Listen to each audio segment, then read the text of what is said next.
Salut tout le monde, j'espère que vous allez bien. Alors comme promis dans cette vidéo, nous allons parler des propulsions blocs. Tout d'abord, assurez-vous d'avoir regardé notre dernière vidéo sur les order blocks, sinon cette vidéo n'aura aucun sens pour vous. Nous allons faire un bref récap de ce qu'est un order block avant d'aborder le sujet des propulsions blocs. Passons tout de suite sur le PDF avant d'aller faire un tour sur les graphiques. Donc un order block, c'est lorsque nous avons une bougie, dans cet exemple haussière, qui vient réagir dans un niveau important.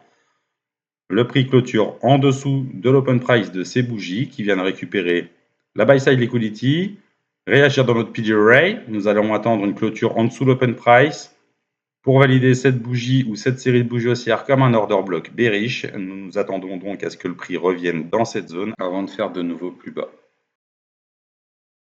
Donc pour un retournement haussier, nous allons attendre la même chose. Nous avons notre PG array, notre sell side liquidity, nous avons cette série de bougies ou cette bougie baissière qui vient prendre cette sell side, réagir dans notre PG array. Nous concentrons notre attention sur l'ouverture du prix de ces bougies ou de cette bougie. Si le prix clôture au-dessus avec le corps, nous pouvons donc valider cette série ou cette bougie comme un order block bullish. Nous nous attendrons donc à ce que le prix redescende dans cette zone avant de faire de nouveau plus haut. Nous voilà donc devant notre formation de renversement avec notre order block bullish qui se trouve ici. Cette bougie clôturant au-dessus, ça valide donc cette série de bougies baissières ou cette bougie baissière comme un order block bullish. Nous attendons que le prix redescende dans cette zone et si le prix clôture au-dessus de l'open price de cette série de bougies ou de cette bougie baissière, nous la validerons donc comme un propulsion block. Le prix clôture au-dessus de l'open price. On valide donc cette série ou cette bougie comme un propulsion block. On va tracer le main threshold, donc le seuil moyen. Ce qu'on ne veut pas voir, c'est un retour du prix et une clôture en dessous des 50% du propulsion block. Sinon, ça invaliderait notre configuration. Et nous allons focaliser notre attention sur l'open price du propulsion block. Et nous allons catégoriser cette zone comme une zone sensible critique. Dans le cas d'un renversement baissier, c'est exactement la même chose. On a notre formation order block bearish. Notre prix retourne dans cette zone. On va s'attendre à ce que le prix clôture plus bas que l'open price de cette bougie ou de cette série de bougies haussières pour pouvoir valider notre propulsion block. Le prix clôture en dessous. Nous validons donc cette série ou cette bougie comme un propulsion block. On retrace notre seuil moyen. On ne veut pas avoir une clôture au-dessus avec le volume des 50%. On anticipe que l'open price du propulsion block à cet endroit-là va être sensible. Le prix retourne dedans, fait quelques ticks et fait de nouveau plus bas. Donc on se retrouve sur le graphique du gold en 5 minutes. J'ai changé d'actif. Donc ce qu'on peut voir, c'est qu'on avait un niveau important qui se situait ici. Donc le CE, c'est le Consequent Encroachment, c'est les 50% d'un rejection bloc H1, pour l'exemple. Donc c'était il y a 4-5 jours, il me semble. Donc ce qu'on voit, c'est qu'on a le prix qui est en train de nous faire une formation au B. Donc il vient prendre cette liquidité, réagir dans notre niveau important. Naturellement, on va tracer l'ouverture de ces 3 bougies haussières. Si le prix clôture en dessous, ça valide donc cette série comme un order block bearish. À ce moment-là, on voit que le prix commence à descendre. Donc, on va chercher une opportunité de vendre, nous, dans cette zone. Mais pour savoir où on va sortir et comment calibrer notre position, ce qu'on va faire, c'est qu'on va déjà repérer les liquidités qu'on a plus bas. Donc, on a déjà ce swing low, mais qui est aussi les 50% d'une FVG haussière en 5 minutes. Si je prends un Fibonacci de cette bougie à celle-ci, les 50% se trouvent exactement sur ce point, où il y a le swing low. On a quoi d'autre? On a un autre swing low ici qui pourrait servir potentiellement d'objectif pour TP. On a des equal low, donc des sell stop, étant donné que si vous prenez un achat, vous allez faire un buy, donc vous allez forcément avoir un ordre contraire pour sortir. Donc ça va être un sell stop. Et en haut, pour le TP, ce sera un sell limit. Si vous êtes en short, donc en sell, votre SL sera un buy stop et votre TP sera un buy limit. Donc on va tracer le seuil moyen de l'order block. Donc c'est un order block M5. Je vais vous montrer après. J'ai imbriqué le M5 et le M15 dans cet exemple. C'est pour ça que certains propulsions blocs, vous allez voir des propulsions où il y a des OB et inversement. Je vous montrerai tout ça après. Et on a aussi nos buy stop, donc les écoles high, des relatives écoles high. Le prix n'est pas exactement à cet endroit-là, mais on considère ça comme des écoles high. Donc on va attendre que le prix revienne dans notre zone OB. Donc ça, c'est notre OBM5. On a bien notre Fibonacci. On ne veut pas voir le prix clôturer au-dessus non plus, comme dans un propulsion bloc. Et vous pourriez prendre position éventuellement en retest, donc de cette manière. Vous prenez position en retest de l'OB, votre stop au-dessus du dernier swing high, et vous allez target quelque chose de raisonnable comme les 50% de la fair value gap ou ce swing low. Donc vous voyez que vous avez un RR de 1,71. C'est pas dégueulasse, mais c'est pas non plus le nirvana, hein, faut pas se leurrer. Mais vous pouviez entrer d'une autre manière aussi, avec une target différente. Vous auriez pu target le swing low ici, vous auriez eu un RR de 2,57, ce qui est déjà un peu plus correct. Vous pouviez aussi aller target les sell stop, un peu plus bas, pour un RR de 2,71. Par contre, le prix a tendance, comme vous le voyez, une fois qu'il récupère de la liquidité, forcément, il part un petit peu dans le sens, il retrace. Et je pense que cette target est déjà très bien, celle-ci aussi, mais on va voir comment on aurait pu adapter notre trade. Si vous seriez rentré avec le stop au niveau du volume de l'order block M5, vous auriez eu, au lieu de 1,71, vous auriez eu 2,22. Vous avez toujours comme objectif le swing low qui est ici. Si vous voulez aller un peu plus bas, vous avez un risque reward de 3,33. Et si vous poursuiviez votre trade, vous aviez 3,52 pour aller chercher les sell stop. Vous aviez une autre façon de rentrer aussi. Vous auriez pu rentrer au consequent encroachment, donc au main pre-sold, plutôt dire ça, de votre order block M5, avec votre stop au-dessus du swing high. On a toujours comme objectif le swing low ici. Donc on a un risque reward de 3,52. Si vous alliez target le swing low ici, vous aviez 4,95. Et si vous poussiez encore un petit peu, vous auriez eu 5,19. L'autre façon, c'est de rentrer au 50% avec le stop au-dessus du corps de l'order block. Donc là, vous aviez déjà 5,69 pour aller sur le swing low, 8 pour aller au deuxième swing low, et vous auriez eu 8,38 pour aller chercher les sell stop plus bas. Je ne suis pas rentré comme ça sur le marché à cause des buy stop ici présents. J'ai attendu une confirmation, et vous savez que j'aime bien rentrer sur des propulsions blocs. C'est beaucoup plus précis et sensible. Donc ici, ce qu'on peut voir, c'est qu'on a notre OB M5 qui est validé. On a le prix qui redescend, nous fait un market structure shift à cet endroit-là. Mais on a aussi un propulsion bloc, d'ailleurs j'ai marqué PP, normalement c'est PB. On a aussi un order block M15 ici, qui est ici. Donc c'est notre order block M15, toute cette bougie, cette série de bougies. On clôture en dessous. Et ça, c'est notre propulsion bloc M15. Je vais vous montrer sur les graphiques. On trace les 50% de notre propulsion bloc. Donc là, le propulsion bloc n'est pas tracé exactement à cet endroit normalement, pour le M15. Et moi, je suis allé raffiner en M5. Je vais vous montrer tout de suite d'ailleurs. Repartir sur le graphique M5 avec les traçages des order blocks et du propulsion bloc M15. C'est exactement comme dans le PDF que je vous expliquais. Le prix, l'open price du propulsion bloc est très sensible. On voit que le prix remonte, fait 1 point et s'en va. C'est même pas un point, il fait quelques ticks dedans et il part. Alors là, dans l'exemple, dans tous les cas, on n'aurait pas atteint notre target avant 14 h heure de New York. On est sur l'UTC-4 toujours. je serais sorti du trade. Parce qu'on a une annonce économique après. Et encore hier, j'ai vu des vidéos. D'ailleurs, je pense qu'il y a quelqu'un qui se reconnaîtra dans les commentaires.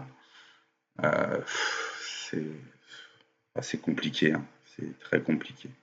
C'est d'ailleurs aussi un petit peu le but de la chaîne, c'est de remettre un petit peu de lumière dans, dans le trading français qui est complètement chaotique.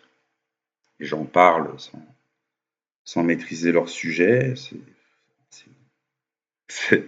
c'est comme ça, qu'est-ce que vous voulez que je vous dise? Mais bon, on n'est pas là pour parler d'eux, on va éviter de leur faire de la pub. Donc comme vous voyez, moi je suis rentré ici, donc certes, j'ai pas un ratio de 8-9, c'est bien suffisant, comme je vous l'ai déjà dit dans la vidéo des OB, je vais pas chercher un ratio de 5, ou un ratio de 10 ou 15 ou 20, peu importe.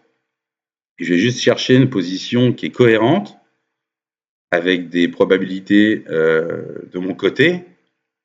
Et si j'ai pas de probabilité, si j'ai rien, je rentre pas. Et on reviendra demain. Les marchés, ça fait des dizaines et des dizaines d'années qu'ils existent. Et ils seront certainement là encore après ma mort. C'est pas grave. Ça sert à rien de faire de l'overtrading. Il n'y a pas besoin de prendre 15 positions par jour. Il suffit d'en prendre une seule. Si vous faites deux loses, vous respectez votre money management. Vous avez un plan, hein. On n'arrive pas sur les marchés. On paye up, c'est parti. J'achète, je vends, on verra bien si je crame mon capital. Je referai un dépôt. Non, c'est pas comme ça que ça fonctionne. Vous prenez votre position, faites TP, c'est bon. Green day, la journée elle est verte, on arrête. Vous allez faire du sport ou je sais pas, vous allez vous promener, vous aérer, vaquer à vos occupations. Enfin, je sais pas ce que vous faites dans la vie. Et on voit que le prix, avant de revenir dans l'OB, propulsion, on voit qu'il avait laissé des relative equal high. Donc, je vais faire plaisir aux gens. On avait des inducements ici. Donc, on vient les reprendre et on vient chuter. On voit qu'on avait les buy stop qui étaient restés tout en haut. Et l'annonce, je sais plus c'était quoi ce jour-là, mercredi 18, je me souviens plus, j'ai pas la mémoire, complètement, complètement explosé.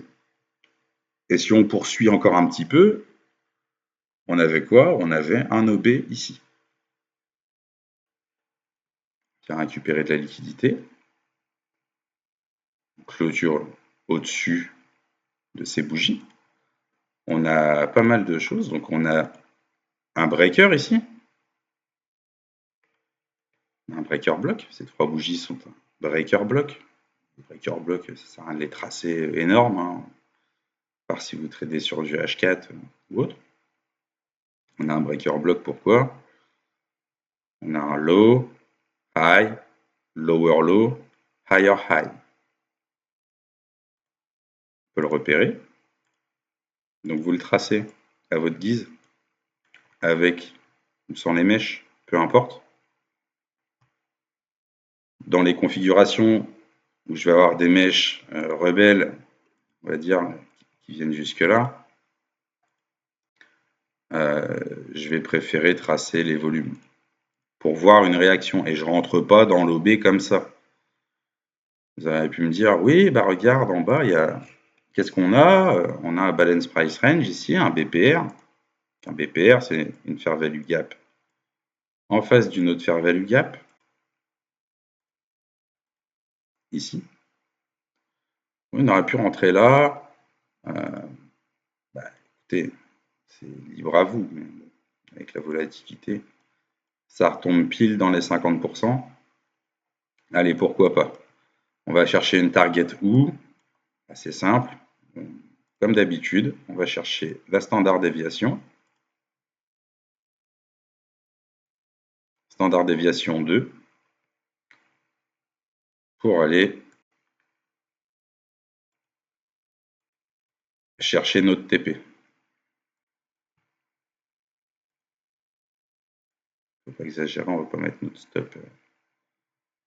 On va se mettre là. On va chercher la standard déviation de 2. On a un RR de 4,6, mais bon, c'est pas une position que je prendrais. Il y en a qui sont rentrés comme ça, je le sais. Mais je pense pas qu'ils aient utilisé la standard déviation pour TP. Je pense qu'ils ont été chercher la fair value gap là-haut. Et notre breaker aussi, on a un breaker, on a un OB. On vient de prendre toutes les liquidités ici. Je ne sais pas si on a un autre PG array à cet endroit, mais ici on a un autre breaker. High, low, higher high, lower low. On a un breaker, on a une fair value gap qui est en face. Donc on est sur un modèle unicorne, licorne. Beaucoup de gens ont mis des TP ici, ou ont attendu des ventes. Hein, c'est pareil, hein. On peut attendre une vente dans cette zone breaker par exemple. Notre zone breaker ici. On a notre OB ici. On prend la liquidité ici. On doit certainement, il faut qu'on réagisse dans un niveau important. C'est pas parce que vous voyez cette formation. Si cette formation arrive au milieu de nulle part, ne considérez pas cette formation comme un EB ou un breaker. Ça en est un sur le papier, mais vous avez 2 chances sur 3 de vous faire trappe. Enfin voilà.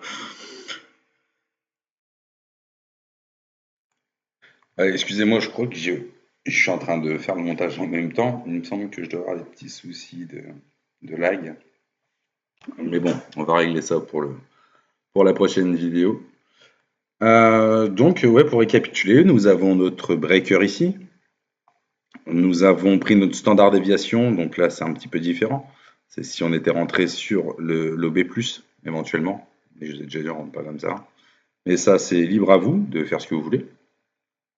Nous avions un BPR ici, un autre en dessous. Et pour mesurer la standard déviation, on prend le bas de la jambe et le haut de la jambe.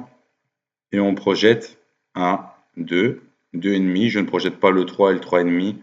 J'ai juste le 4 et au niveau de l'impulsion, on a eu l'impulsion jusqu'à la standard déviation 4, mais on n'a aucune possibilité de rentrer là-dessus et on ne rentre pas. Donc voilà. Et pour un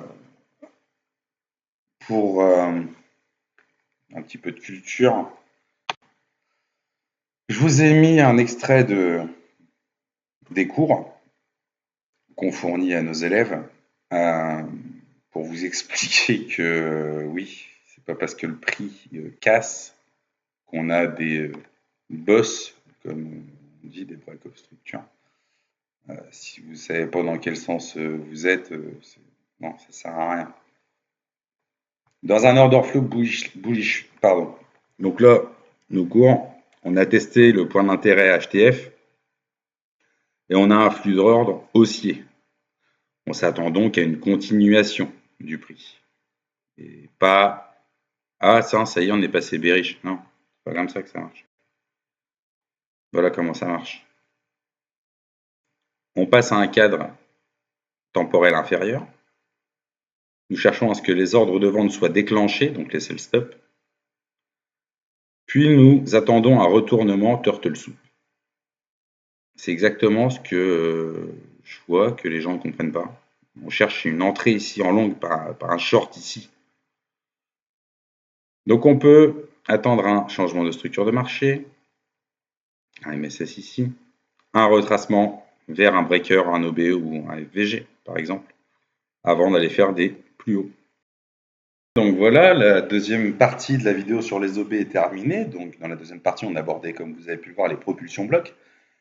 On va continuer la série sur la théorie des blocs en continuant par les breakers et ensuite on abordera les vacuum blocs. C'est des blocs que personne ne parle, mais soit parce qu'ils ne maîtrisent pas, soit parce qu'ils ne les ont pas appris sur leur vidéo YouTube. On verra les reclaim blocks, les rejection blocks et les mitigation blocks. Ensuite, on abordera, je pense, naturellement les new day opening gap, new week opening gap avec la true day open.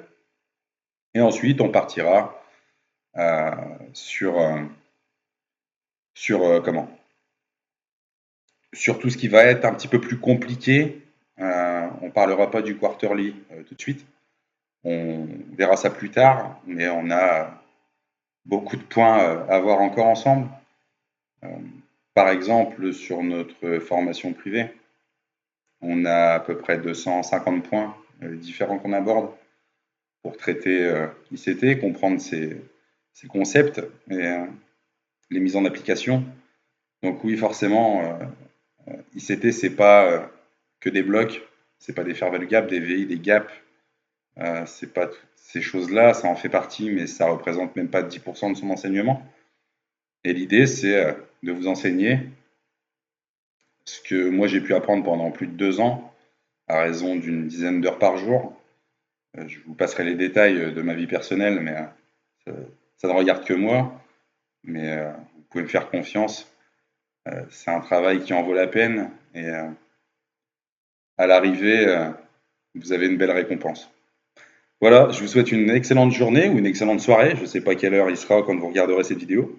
Et je vous dis à très bientôt pour une prochaine vidéo. Salut!